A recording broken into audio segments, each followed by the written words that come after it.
करता हूँ। सबसे पहले आप उसको व्यवहारिक ज्ञान से जोड़िए।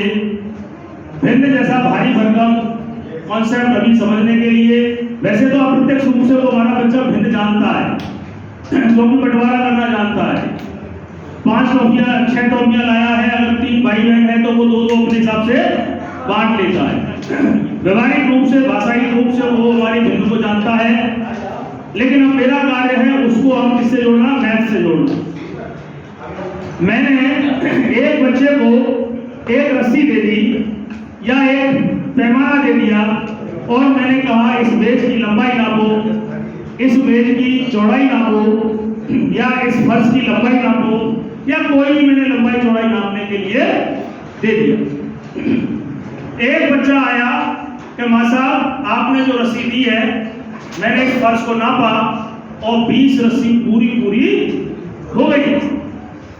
एक बच्चा आया कि मां साहब ये मैंने मेज की लंबाई नापी, 3 रस्सी तो पूरी हो गई और इतनी रस्सी ज्यादा है, मतलब इतनी रस्सी और 3 रस्सी तो पूरी हो गई और मेज इतनी बड़ी और या इतनी बड़ी और। एक बच्चा कहता है कि मां साहब मैंने मेज की लंबाई नापी, 3 में इतनी थोड़ी सी कम है, एक कह रहा 3 से थोड़ी सी ज्यादा है और एक बच्चा कह रहा है 3 से थोड़ी कम। तो जो 3 से थोड़ी कम है, 3 से थोड़ी ज्यादा है, ये सारी क्या है, भिन्न। जो पूरी संख्या नहीं है वो सब भिन्न है, जो पूरी संख्या नहीं है वो दशमलव है। तो भिन्न और दशमलव में कहीं ना कहीं आंतरिक रिलेशन है। ऐसी सभी संख्याएं जिनको हम पूरा व्यक्त नहीं कर सकते, या दूसरे शब्दों में जिन्हें हम अंश और बटे, फिर उसको आप जो डेफिनेशन है कि ऐसी सभी संख्याएं जिन्हें हम अंश और हर के बटे के रूप में लिख सकें, जहां पर हर शून्य नहीं होना चाहिए। P/Q के रूप में हम उसको एक्सप्रेस कर सकें where Q is not equal to 0। ये तो हमारी एक जो सैद्धांतिक परिभाषा है, लेकिन हम बहुत छोटे बच्चों से जुड़े हुए हैं। हमें तो उन बच्चों को अभी भिन्न से संबंधित उनका दिमाग को खोलने का काम करना है। जब हायर क्लास में आएगा वो Q not equal to 0 और वो सब अपने आप सीख जाएगा। तो जो संख्याएं थोड़ी ज्यादा हैं, थोड़ी कम हैं, वो सारी आपकी क्या है, भिन्न। अगर 2 से थोड़ी ज्यादा हैं तो वो मिश्र भिन्न हो गई, क्योंकि 2 तो उसकी कंप्लीट हो गई, 2 से थोड़ी सी ज्यादा है तो 2 तो हमारी पूरी हो गई, और जो 2 से ज्यादा है वो हमारी अधूरी हो गई। यानी मान लो थोड़ी देर के लिए 2 है और आधा तो 2.5 हो गई, 2.5 यानी कि 2 और 1/2, तो 2 तो वहां पे हमारी पूरी हो गई और हाफ जो हो गई वो हमारी क्या हो गई, आधी। तो देखिए पहले मैं आपको एक प्रैक्टिकल एग्जांपल से समझाता हूं। पहले हम ऐसा लेते हैं जिनकी, देखिए हमें इस किट से क्या करना है, छोटे सवाल ही हो पाएंगे, इससे बड़े तो नहीं हो पाएंगे। हमारा इस किट का उद्देश्य है बच्चे के जो उसका दिमाग है मैथ्स के लिए तैयार करना, और वो मैथ्स को पढ़ने के लिए उसमें रुचि पैदा करना। जैसे हमारे पास एक सवाल है 1/3 + 1/3 + 1/3, सिंपल सवाल है जिसके हर कैसे हैं, समान है, हमें जोड़ना। अब देखिए यहाँ पर हम ऐसे ही सिखाते हैं कि यहाँ पे इसका अंश कैसा है, अंश नहीं हर, हालांकि यहाँ अंश भी समान है लेकिन हर समान है, तो हम लोग क्या करते हैं, ऊपर जो अंश को जोड़ते हैं।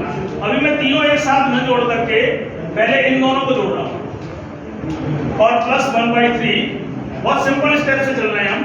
तो ये हो गया आपका 2/3 प्लस 1/3 और नीचे 3, 2 + 1 3/3, 3 से 3 कट गया 1। मैं समझता हूं अधिकांश हम ऐसे ही कराते हैं, अधिकांश, हो सकता है 10-20% आप में से कुछ अलग कर रहे हो, लेकिन जहां तक मैं समझ रहा हूं ऐसे ही। अब देखिए सब प्रैक्टिकल से जोड़ने की कोशिश करते हैं। मैं यहाँ पे 3 गिलास लेता हूँ,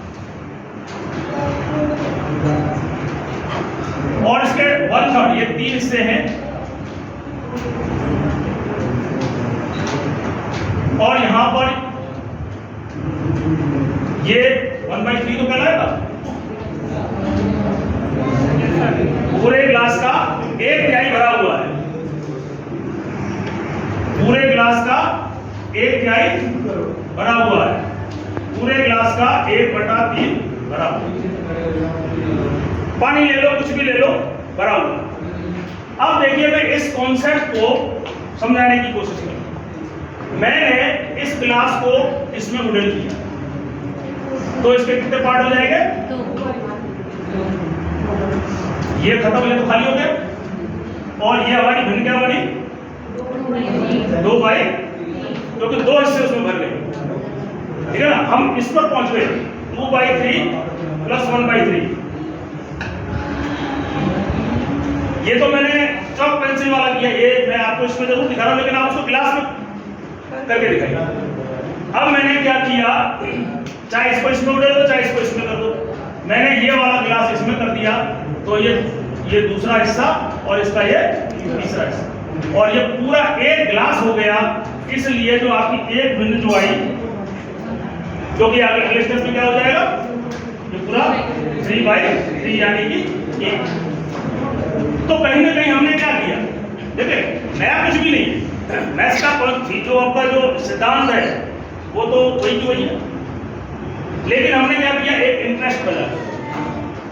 अब चलिए हमारे पास मान लो थोड़ी देर के लिए ग्लास नहीं है, क्यूब्स तो हैं हमारे पास मैथमेटिक्स यूनिट में। देखिए यहां पर भिन्न को डिफाइन करने से पहले आपको उस यूनिट को डिफाइन करना पड़ेगा। जैसे यहां पे क्या था, एक गिलास यानी कि एक संख्या। यहां पे मैंने क्यूब्स बनाए हैं, 10 क्यूब को मैं एक इकाई मान रहा हूं। 10 1 2 3 4 5 6 7 8 9 10, ये एक है 1, ये क्या हो गया मेरा 2, पूरी संख्या की बात कर रहा हूं, और ये मेरा 3। ठीक है, अब देखिए मैं एक एग्जांपल ले रहा हूं, 2/5 प्लस 1/5 प्लस 2/5। ठीक है, थोड़ा सा चलो तो आप समझ लीजिएगा। 5 इसलिए क्योंकि इसमें या थोड़ा चेंज कर दूंगा,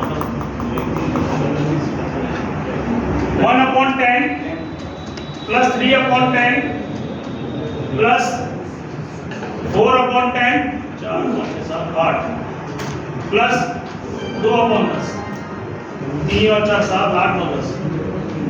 ठीक है, पिछला वाला ये थोड़ा सा अलग करने की कोशिश है। 10 क्यों लिया, क्योंकि मेरे पास 10 क्यों है, इसको आसानी से मैं इसको तोड़ पाऊंगा। अब देखिए यहां पे क्या है, 1/10 पूरा 10 था ना, ये 1/10, ये कितना है 9/10। ठीक है, 1/10 मैंने यहां रख दिया। अब देखिए यहां पर कितना लिया मैंने, 3/10 1 2 3। ये मेरी भिन्न जो है ये वाली भिन्न है, और ये क्या है 7/10, लेकिन मैं तो इसको ले रहा हूं, तो जो मैं ले रहा हूं वो मैं यहां रख रहा हूं। अब मेरे पास ये कौन सी है 4/10, तो मैं इसमें से 4 ले रहा हूं, ये 4/10 आपका ये, ठीक है, मैंने ये ले लिया। अब देखिए ये है, ये कितना है 2/10, हालांकि ये सिंप्लीफाई हो जाएगा, वो एक बात की चीज है। तो मैंने क्या लिया 2/5। अब मैंने ये जो इधर के जो हो गए, तो वो कितने होने चाहिए, अगर वैसे इसको सॉल्व करते हैं तो स्कूल में तो ऐसे ही सॉल्व करते हैं, 1 + 3 + 4 + 2 = 10/10, और ये हो गया 1। ये हमारा किताबी ज्ञान, लेकिन मैंने इस किताबी ज्ञान को इन सबको इकट्ठा कर लिया है ना, ये है, लेकिन अभी दिखने में आपको ये लग नहीं रहा। अब मैं इसको रीअरेंज कर लेता हूं उनको।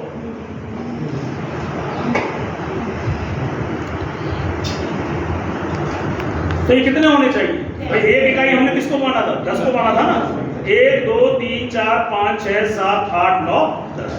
तो ये मेरा फिजिकल जोड़ हो गया, प्रैक्टिकल जोड़। नहीं तो बच्चा क्या समझेगा, क्या वो केवल ये भिन्न जो है संख्याओं में ही काम कर रही है। ऐसा नहीं है। देखिए, एक उदाहरण से बच्चे को कभी मत छोड़िए।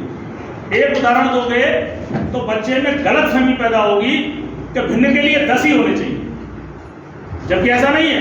भिन्न के लिए तो कितने भी हो सकते हैं। अब मैं इस बार 8 8 का लेता हूं। 1 2 3 4 5 6 7 8। 1 2 3 4 5 6 7 8। एक एग्जांपल और लिया। इस बार मैंने एक इकाई 8 को मान लिया। 8 को मानिए ना। तो देखिए, अगर मैं दूसरी भिन्न लूं तो 1/8 प्लस 3/8 प्लस 2/8 प्लस 2/8। ठीक है। अब इस बार क्या रहेगा? 1/8। अब इसमें मेरे पास इस बार क्या है? 8 8 के वो है हमारे पास।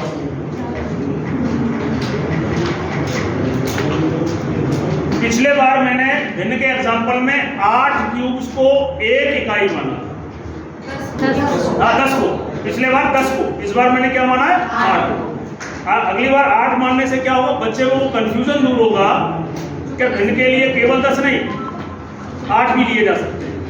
अगर 8 में मैं लेता हूं तो 1/8, ये 1/8 हो गया आपका। ठीक है। इसी प्रकार दूसरे में है आपका 3/8 और अगला है 2/8 और अगला है आपका 2/8। अब मैं इस सबको इकट्ठा करता हूं तो एक इकाई के रूप में कितने क्यूब्स इकट्ठे होने चाहिए?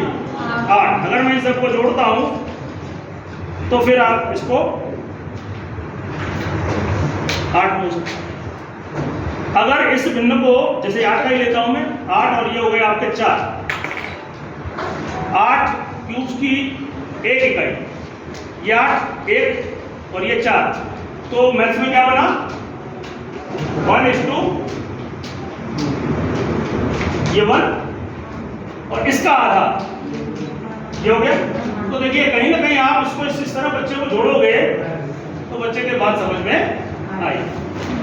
अब कहीं बच्चा ऐसा ना सोचे कि भिन्न तो भैया क्यूब से ही सिखाई जा सकती है। तो देखिए, इसके लिए आप एग्जांपल दे दीजिए। आप देख रहे हैं क्या है?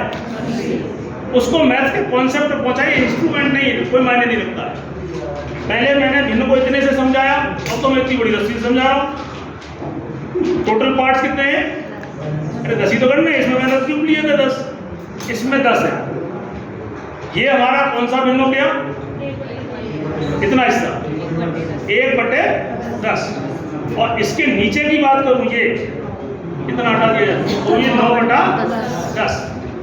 आप उस बच्चे को इससे एग्जांपल से भिन्न को समझाइए। ये कितना हो गया आपका? 1 2 3 4, 4/10। अब एक बात आती है, बच्चा ऐसे कहता है 5/10। ठीक है। और बच्चे को हम काट के बताते हैं कि 5 1 जा 5, 5 2 जा 10, 1/2, 1/2। कैसे 1/2? तो देखिए यहाँ 1 2 3 4 और 5, 5/10 कट करके आधी। 1/2 का मतलब क्या होता है? आधा। तो इस आधे से आपका ये वाला कॉन्सेप्ट क्लियर होगा। और अगर इसको मैं इस तरह सिखाता हूं तो ये 5/10। कहीं ना कहीं आपको लगे या ना लगे, लेकिन आप बच्चे के दिमाग को खोलने का काम कर। इसको हटा दीजिए, पेपर लीजिए। पेपर फोल्ड तो हम कर ही रहे हैं, चार्ट पे कराते ही हैं। आकृतियों से समझाइए कि देखो भैया, ये जो सर्कल है इसके मैंने 8 पार्ट कर लिए और 2 पार्ट मैंने डार्क किए, तो कितना होगा? 2/8 यानी कि 1/4। 2/8 तो उसकी आसानी से समझ में आ जाएगा। अब बच्चा कहता 1/4 कैसे, तो उस सर्कल को आप 4 फोल्ड करके उसको बताइए कि ये हो गया आपका 1/4। भिन्न की परिभाषा को सीमित न रखें, सीमित नहीं रखना है। आपकी बोरी में या आपके थैले में 20 आलू रखे हुए हैं, कितने? 20। मैंने उसमें से 6 निकाल लिए, 6 निकाल लिए। तो जब मैंने 6 निकाले, मैंने हिंदी में बहुत बड़ा वाक्य बोला कि मैंने 20 आलूओं में से 6 आलू निकाल लिए। इस पूरी लंबी भाषा का मेरा गणित बनता है कि मैंने 6/20 आलू निकाल लिए, और 6/20 को सिंपलेस्ट फॉर्म में कहता हूं तो मैंने 3/10 आलू निकाल लिए। ये मेरी भाषा। देखिए, खाली आधा कहने से बच्चे का कॉन्सेप्ट क्लियर नहीं होता है। आधा आप किसके सापेक्ष में बोल रहे हैं? डेसिमल में आधा कितना हुआ? 0.5। भिन्न में आधा क्या हुआ? 1/2। परसेंट में आधा क्या हुआ? और टाइम में आधा कितना हुआ? 30 मिनट। देखिए, वर्ड आधा है, लेकिन उसके अर्थ किस सापेक्ष में, किस इकाई के साथ आप बोल रहे हो, वो उस पर निर्भर करता है। टाइम 1 इकाई ली 60 मिनट की, 1 minute that is equal to 60 minute, और मैं उसको बोलता हूं कि आधा घंटा, तो आधा घंटे का मतलब है उस पूरी इकाई का आधा, और पूरी इकाई कितनी है? 60 की। तो मेरे 30 मिनट को मैं याद रखूंगा समय में। परसेंटेज, परसेंटेज की डेफिनेशन किससे है? 100 से। हम परसेंट को 100 की तुलना में निकालते हैं, 100 से कंपेयर करते हैं। तो आप, मैं अगर कहता हूं आधा, मतलब परसेंट की भाषा में आधा, तो वो क्या कहलाता है? 50%, 50%। आप इससे देखिए, क्योंकि भिन्न और डेसिमल और ये परसेंटेज सेम तो नहीं है, लेकिन इनमें एक अच्छा खासा रिलेशन है। आपने भिन्न को समझा दिया, भिन्न के लिए 10 टुकड़े हों, 8 टुकड़े हों, 6 टुकड़े हों, ये जरूरी नहीं है, कितने भी हो सकते हैं। लेकिन डेसिमल में पाबंदी है, 1 और 2 के बीच कितना होना चाहिए? देखिए, सामान्य तौर पे हम क्या करते हैं, स्केल हम लोग डेसिमल सिखा रहे हैं, बच्चे को ये स्केल दिखा देते हैं कि देखो बेटा, ये 1 है, ये 2 है, और इसके बीच में जो 10 खाने हैं वो 0.1 है, 0.2 है, 0.3 है। आप बिल्कुल सही बता रहे हैं, सही है, लेकिन कहीं ना कहीं ये मेरे हिसाब से संकुचित ज्ञान है।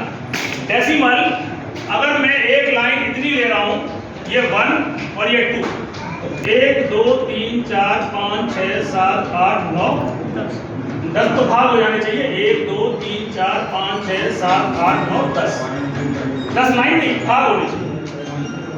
ये मेरा 1.1 है, ये मेरा 1.3 है, लेकिन अगर इतनी बड़ी लाइन करूं